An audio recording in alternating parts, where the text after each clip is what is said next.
Inside the courtroom where Ariel Castro was sentenced, it was the words of one victim and those who spoke for the others that will be remembered.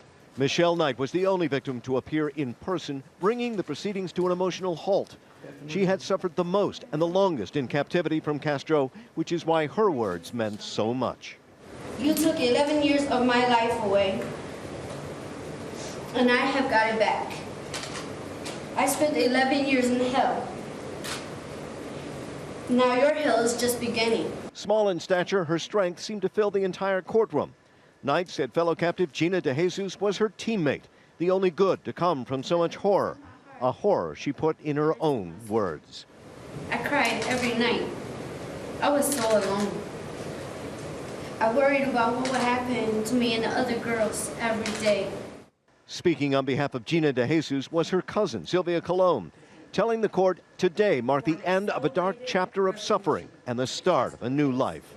Today, we will close this chapter of our lives.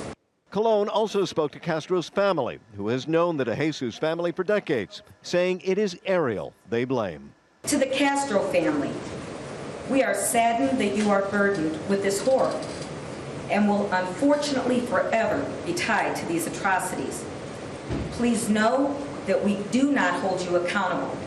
Most of her statement was said to the judge, but she spoke her last words to Castro himself in his family's native language. Que Dios se apiade de su alma. May God have mercy on your soul. Amanda Berry's sister fought back tears, describing the suffering Castro had brought to their family for years. It is impossible to put into words how much it hurts. Castro himself was given the opportunity to speak, delivering a rambling, self-serving statement. These people are trying to paint me as a monster, and I'm not a monster. I'm sick.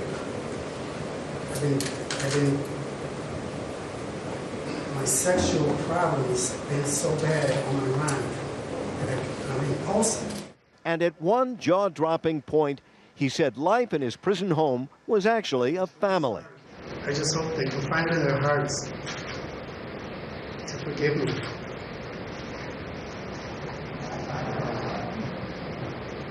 Because we had a lot of harmony going on in that home. Michelle Knight remained through it all. Then, as Castro was led away, walked out of the courtroom, finally free to start the rest of her life.